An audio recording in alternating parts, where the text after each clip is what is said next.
A sleek corporate boardroom. Glass walls overlooking Lagos Island's glittering skyline. Ife stands confidently in a tailored blazer, remote control in hand, about to seal a $40 million deal. Mr. Williams leans forward, impressed. Her phone buzzes. Once. Twice. She ignores it. Third time, she glances down. Mama. Her hands freeze. She answers. A gasping, trembling voice, Ife. I can't breathe, they say it's my heart. The phone nearly slips from her fingers. Cut to, Mr. Williams' face hardening. If you walk out that door, Ifeoma, don't bother coming back. Flash forward, Ife on her knees in a dim village kitchen, scrubbing a pot with cracked hands, while her mother's voice echoes from the next room, you're nothing but a burden. Those other girls send real money. We open on Ife's before life, blow-dried hair bouncing as she steps out of an Uber at her Lekki apartment complex, designer bag on her shoulder, answering work emails while sipping cold-pressed juice. Her phone screen glows with notifications, salary alerts, dinner invitations, LinkedIn endorsements. This is the life she built. Cut to, a grimy night bus rattling toward Anambra. Ife clutches a duffel bag, still in her work clothes, now wrinkled and dusty. Through the window, Lagos lights fade into darkness. When she arrives at the village, the contrast is brutal, no running water, no Wi-Fi, chickens in the yard, a kerosene lamp flickering in her mother's room. Her mother lies skeletal on a sagging mattress, eyes sunken, breathing shallow. Ife doesn't think twice. She empties her account for hospital bills, burns through her emergency savings for medication, cancels her apartment lease to afford the ICU bed. For 6 months, she becomes a ghost, sleeping on the floor beside her mother's bed, washing soiled sheets by hand, spooning soup into trembling lips, holding her mother's frail body through fever dreams. This sets the stage for the cruelty to come, the ungrateful heart of a woman who has forgotten what sacrifice looks like. The hospital smelled of disinfectant and desperation. Ife stood at the admissions desk, her hands shaking as she signed form after form. The nurse behind the counter looked at her with tired sympathy. ICU bed is 85,000 naira per night. Medication, oxygen, monitoring, another 120,000. We'll need at least 400,000 upfront. Ife's stomach dropped. She opened her banking app. The balance stared back at her, 847,293.45 naira. Her entire emergency fund. The deposit for her car. The money she'd been saving for her MBA. I'll pay it, she whispered. Her mother was wheeled past on a gurney, an oxygen mask strapped to her face, eyes half closed. Ife reached out, squeezed her hand. Mrs. Okofo didn't squeeze back. The next 72 hours blurred into a nightmare of beeping machines and fluorescent lights. Ife slept in a plastic chair, woke to sign more forms, transferred more money. The doctor spoke in grave tones about heart failure, about complications, about the need for extended care. By the end of the first week, her account was nearly empty. By the end of the second, she'd cancelled her apartment lease and sold her laptop to a neighbor for half its value. Her phone buzzed. A text from Mr. Williams, your replacement starts Monday. HR will send your termination letter. She stared at the message until the screen went dark. Then she returned to her mother's bedside, pulled up the same plastic chair, and held the woman's frail hand through another long night. The ICU released Mrs. Okofo after 3 weeks, but the battle was far from over. Ife moved her mother into the back room of their old family compound, a space barely larger than a pantry, with cracked walls and a tin roof that rattled in the rain. She became a shadow of herself.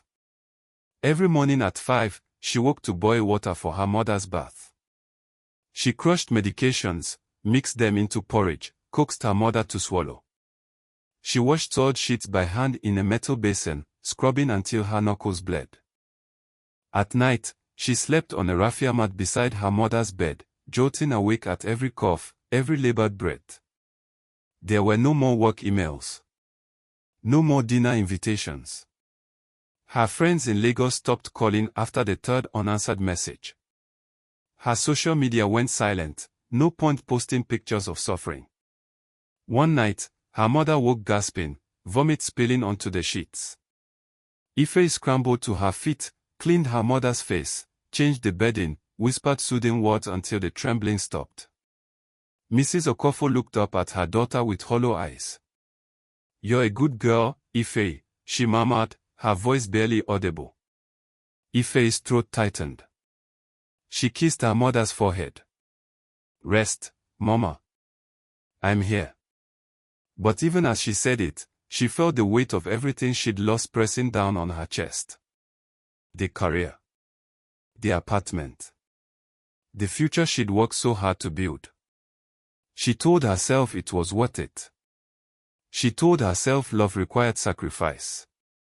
She didn't yet know how deeply she would regret believing that. By the 4th month, Mrs. Okofo could sit up on her own. By the 5th, she was walking to the veranda, leaning on Ife's arm. By the 6th, she no longer needed help eating. The color returned to her cheeks. Her voice grew stronger. The village women who had come to pay their respects during the illness now visited to celebrate the recovery, bringing small gifts of fruit and rice. But something else came with the recovery: whispers. Ife overheard them one afternoon while fetching water from the borehole. Two women, standing in the shade of a mango tree, voices low but not low enough. "She's still here. I thought she was a big girl in Lagos. Maybe she lost her job.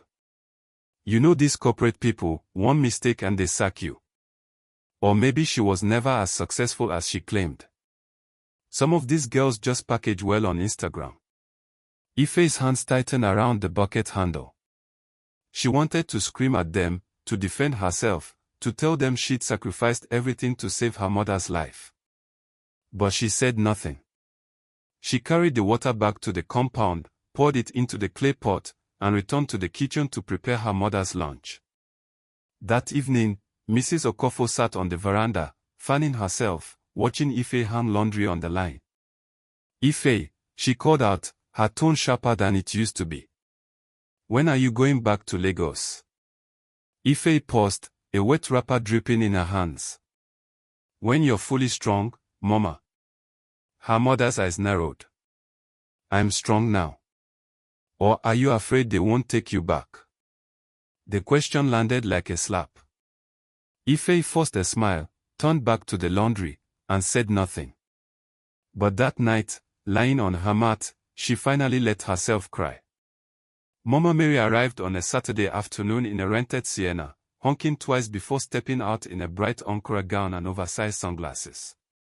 She carried a basket of imported biscuits and a bottle of wine that probably cost more than Ife had spent on food all month. Mrs. Okofo's face lit up. "Mary. My sister. Come, come." They embraced like old friends, though Ife knew the truth. Mama Mary had visited once during the illness and hadn't offered a single kobo for medication. Ife greeted her politely, then retreated to the kitchen to prepare tea. Through the thin wall, she heard everything. "Your daughter is still here." Mama Mary's voice dripped with forced concern. "Oh, Okofo, I'm surprised. My own Mary is in London now, you know. She just sent me £3,000 last week. Bought me a new plasma TV." "London," Mrs. Okofo repeated, her voice tinged with envy. "Yes, oh. And she's only been there 2 years. That's what I call a smart investment. These girls who stay in Nigeria, struggling in Lagos or hiding in the village, what are they achieving?" Ife's hands froze over the teapot. "But Ife saved my life," Mrs. Okofo said, though her voice lacked conviction. Mama Mary laughed, a sharp, cutting sound. "Saved your life? Sister, let me tell you the truth. A child who truly loves you doesn't make you live like this. Look at this compound. Look at these torn curtains. If my Mary were here, she would have renovated this whole place by now. There was a long silence. Then Mrs. Okofo said quietly, "You're right. Maybe I've been too easy on her." Ife set the tray down on the counter, her hands trembling. She didn't bring the tea. She walked outside, past the veranda where the two women sat, and kept walking until she reached the edge of the compound. She stood there, staring at the dusty road, and felt the first crack in her mother's heart. The shift was subtle at first. Mrs. Okofo stopped saying thank you when Ife brought her meals. She stopped asking how Ife was feeling. She started comparing. "Mama Mary's daughter sends her money every month," she said one morning, stirring her tea with a distant look in her eyes. Real money. Not just presents. Ife looked up from the pot she was scrubbing. "Mama, I gave you everything I had. And what do I have to show for it?" Mrs. Okofo shot back. "A daughter who sleeps on the floor like a house help." The word stung, but Ife swallowed the pain. "I'm here because I love you." Her mother scoffed. "Love doesn't pay hospital bills. Love doesn't build houses." A week later, Ife noticed food going missing. A pot of soup she'd cooked in the morning would be half empty by noon, but her mother claimed she hadn't touched it. Ife found stale bread hidden in her mother's room, wrapped in cloth, stored away as if Ife might steal it. One evening, Ife asked if there was rice left for dinner. Mrs. Okofo looked at her coldly. "I finished it. If you want food, go and find your own." Ife stared at her mother, searching for a trace of the woman she'd nearly died saving. But all she saw was resentment.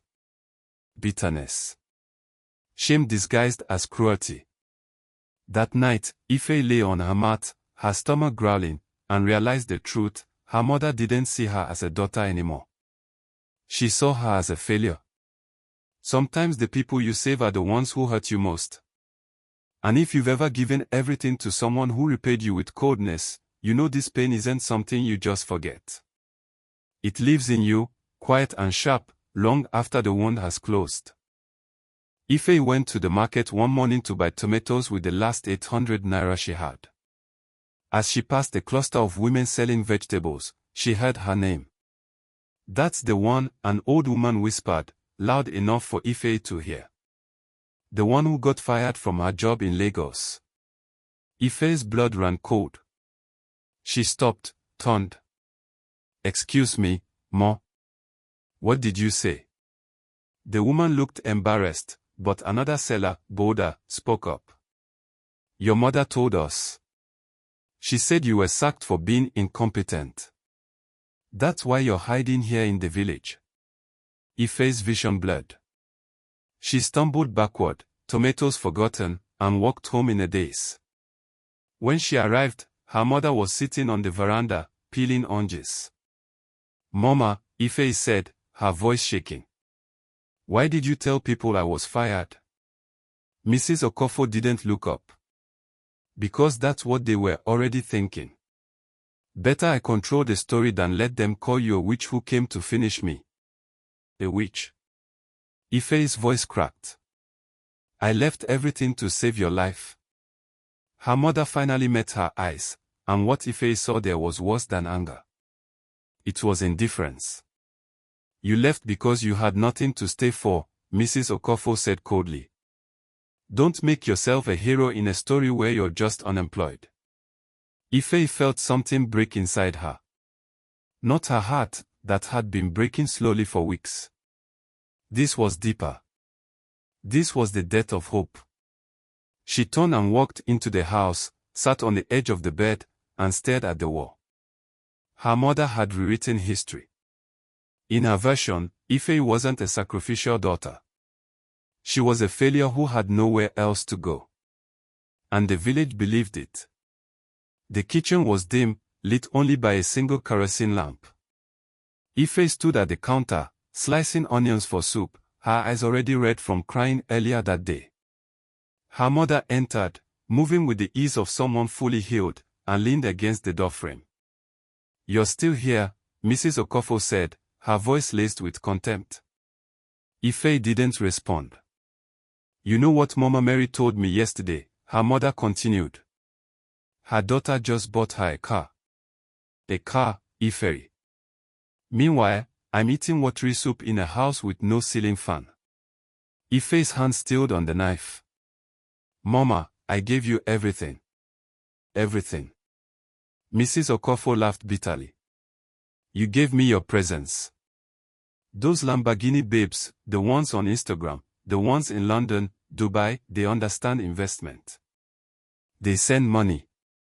They build houses. They know their parents' sacrifices must be repaid. Ife turned to face her mother, tears streaming down her face. I saved your life.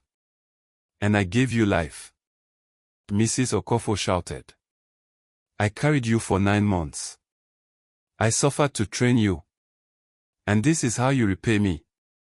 By being a dry bone. A burden. The words hung in the air like poison. Ife's voice came out as a whisper. So what do you want me to do? Her mother's eyes were cold, pitiless. Find your own food. Find your own place. I don't need a parasite in my house.